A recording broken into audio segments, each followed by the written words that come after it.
Hello नमस्कार दोस्तों, मैं अविराज ब्राइट एजुकेशन चैनल पर एक बार फिर से आपका स्वागत करता हूं। आज मैं मैराथन की क्लास 5 लेकर के आया हूं, जो कि आपके लिए बहुत ही मोस्ट इम्पॉर्टेंट साबित होने वाले हैं।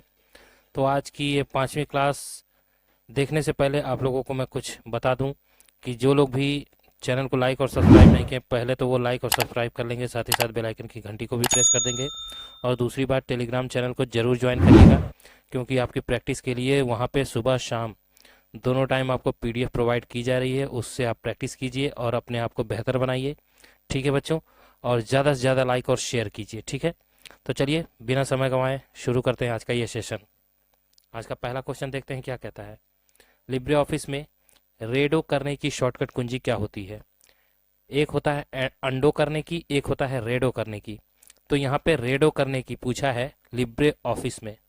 तो रेडो करने की शॉर्टकट कुंजी अगर पूछे तो आपको कंट्रोल+Y, और अगर अंडो करने के लिए पूछे तो कंट्रोल+Z का उपयोग करते हैं। ठीक है बच्चों, चलिए अब नेक्स्ट, डीएनएस का फुल फॉर्म क्या होता है? डीएनएस का full form denominate system, domain name system, do not use, या नन ऑफ दीज, इनमें से कोई नहीं।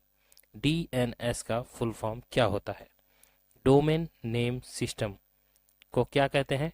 डीएनएस कहते हैं। ठीक है बच्चों, चलिए अब नेक्स्ट, लिब्रे ऑफिस राइटर में टेबल का डिफॉल्ट साइज कितना होता है? राइटर में पूछा है टेबल का जो डिफॉल्ट साइज होता है वो कितना होता है? 2 कॉलम 2 रो, 3 कॉलम 3 रो, 4 कॉलम 4 रो, 6 कॉलम 6 रो। मतलब कह रहा है कि टेबल का जो डिफॉल्ट साइज होता है 2 कॉलम और 2 रो से मिलकर के बना होता है, 3 कॉलम 3 रो से मिलकर के बना होता है, इसी तरह से 4 कॉलम 4 रो, या फिर 6 कॉलम 6 रो से मिलकर के डिफॉल्ट साइज उसकी टेबल की बनी होती है। किसकी? तो राइटर की। तो बताइए बच्चों, क्या हो जाएगा राइट आंसर? तो जो इसका साइज होता है वो 2 कॉलम और 2 रो से मिलकर के बना होता है। ठीक है, काफी पतला होता है, देखा होगा आपने। चलिए अब नेक्स्ट, ईमेल कितने भागों से मिलकर बना होता है? ईमेल कितने भागों से मिलकर के बना होता है? 4, 3, 2 या 0? एक भी भाग से नहीं, 2 भाग से, 3 भाग से, 4 भाग से, कितने भागों से मिलकर के बना होता है? एक डोमिनेंट नेम होता है, ठीक है ना, आपको अच्छे से बताया था। ईमेल में 2 भाग होते हैं, ठीक है ना। चलिए अब नेक्स्ट, मैक एड्रेस को किस में लिखा जाता है? बाइनरी नंबर में, हेक्साडेसिमल में, ऑक्टेन में, या डेसिमल में? मैक एड्रेस, तो मैक एड्रेस जो है वो हेक्साडेसिमल में लिखा जा सकता है, ठीक है बच्चों, और किसी में नहीं।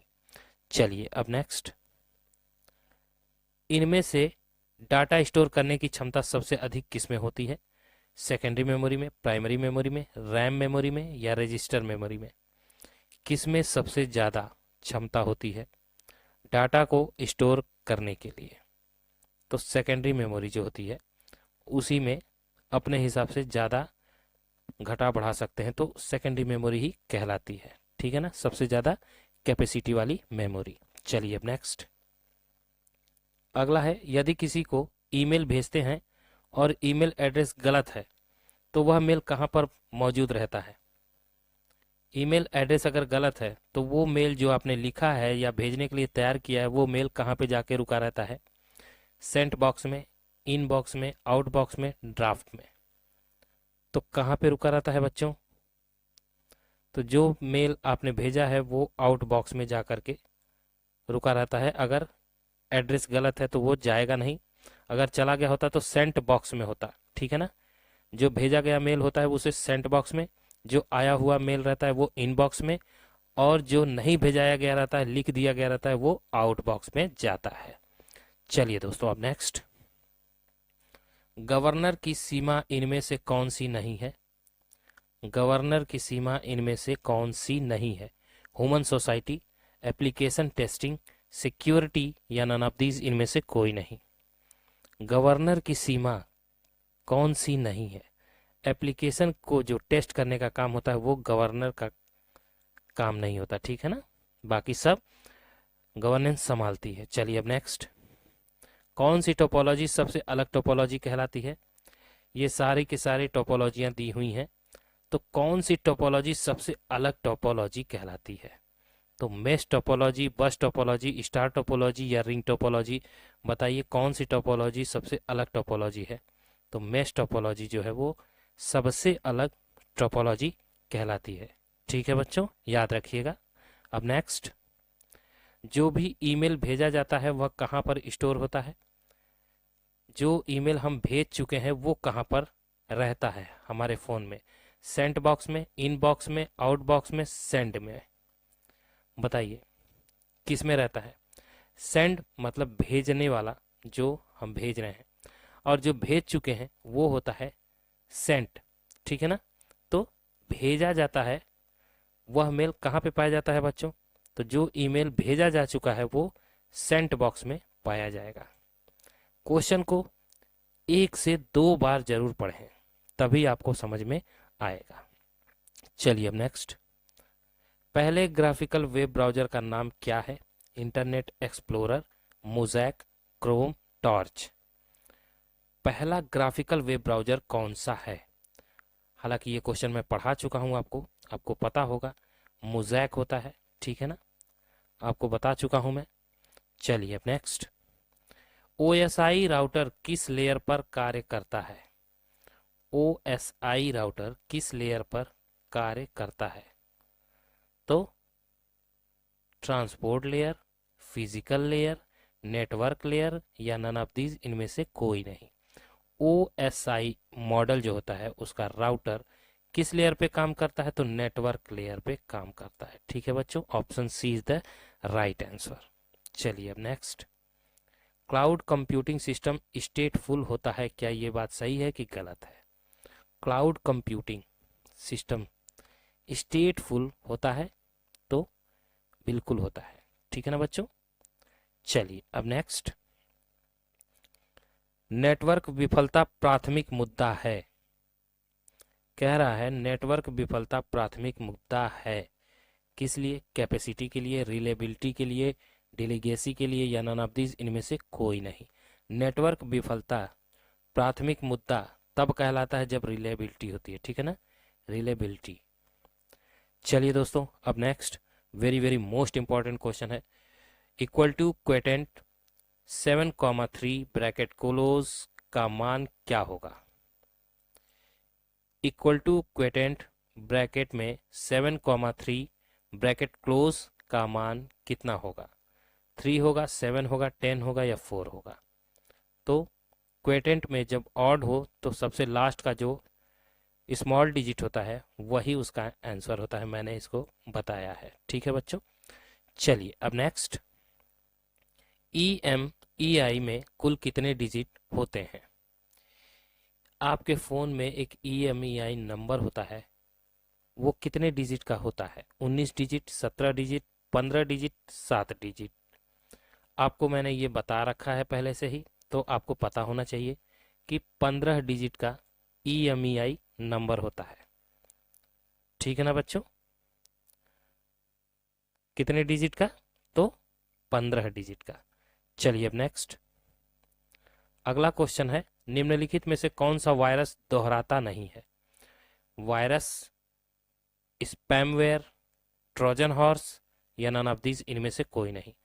वह कौन सा वायरस है जो डबल अटैक नहीं करता, दोहराता नहीं है? तो ट्रोजन हॉर्स जो है वो एक बार अफेक्टेड करता है, दोबारा नहीं, ठीक है ना बच्चों। चलिए अब नेक्स्ट,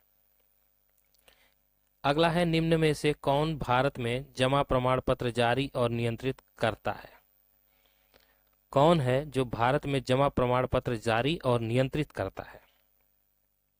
तो FEDAI, reserve bank of India, finance ministry या नन ऑफ दीज, इनमें से कोई नहीं। तो क्या हो जाएगा राइट आंसर? कौन है जो जमा प्रमाण पत्र जारी और नियंत्रित करता है बच्चों? तो रिजर्व बैंक ऑफ इंडिया हमारा, ठीक है ना, यही जारी करता है। चलिए अब नेक्स्ट अगला है, टेक्स्ट के ऊपर बने लाइन को ओवरलाइन कहते हैं। क्या ये बात सही है कि गलत है? टेक्स्ट के ऊपर बने लाइन को ओवरलाइन कहते हैं कि नहीं, बताइए। तो ओवरलाइन ही कहते हैं, इसलिए ये ट्रू हो जाएगा। टेक्स्ट जो होता है उसके ऊपर जो लाइन बनी होती है उसे क्या कहते हैं? ओवरलाइन ही तो कहते हैं। नीचे बनी होगी तो अंडरलाइन कहते हैं, ठीक है ना। चलिए अब नेक्स्ट अगला है, कंप्यूटर को बूट करते समय पढ़ी जाने वाली बैच फाइल को क्या कहते हैं? जब भी हम कंप्यूटर को बूट करते हैं तो जो रीड करती है उस बैच वाली फाइल को क्या कहा जाता है, किस नाम से जाना जाता है? auto dot fat, auto dot cat, auto exe dot bat या नन ऑफ दीज, इनमें से कोई नहीं। तो जो बैच फाइल होती है बूट करते समय वो होती है auto exe डॉट बैट, ठीक है बच्चों। चलिए अब नेक्स्ट आज का लास्ट क्वेश्चन देखते हैं। विंडोज 10 में किसके द्वारा स्क्रीन की पृष्ठभूमि को बदला जा सकता है? लॉक स्क्रीन के द्वारा, होम स्क्रीन के द्वारा, लॉक डेस्कटॉप के द्वारा या नन ऑफ दीज, इनमें से कोई नहीं। विंडोज 10 में किसके द्वारा स्क्रीन की पृष्ठभूमि को बदला जा सकता है? ये क्वेश्चन मैं आप पे छोड़ता हूं, आप लोगों के लिए होमवर्क रहेगा, ठीक है। आप इसका जवाब मुझे कमेंट बॉक्स में देंगे। तो बस बच्चों आज की वीडियो में बस इतना ही था। अगली वीडियो में मैं फिर से अच्छे अच्छे क्वेश्चंस लेकर के हाजिर होऊंगा। तब तक के लिए मुझे इजाज़त दीजिए। जो लोग भी चैनल को लाइक और सब्सक्राइब नहीं किए हैं प्लीज़ लाइक और सब्सक्राइब कर देंगे। साथ ही साथ बेल आइकन की घंटी को भी प्रेस करें, क्योंकि रोज़ आपको जो वीडियो मिलती है उसकी नोटिफिकेशन आपको मिल सके। और टेलीग्राम चैनल को जरूर ज्वाइन करिएगा, ठीक है बच्चों। तो चलिए आपसे इजाज़त लेने का वक्त आ गया है। मैं अविराज आपसे इजाज़त लेता हूँ, तब तक के लिए जय हिंद, जय भारत।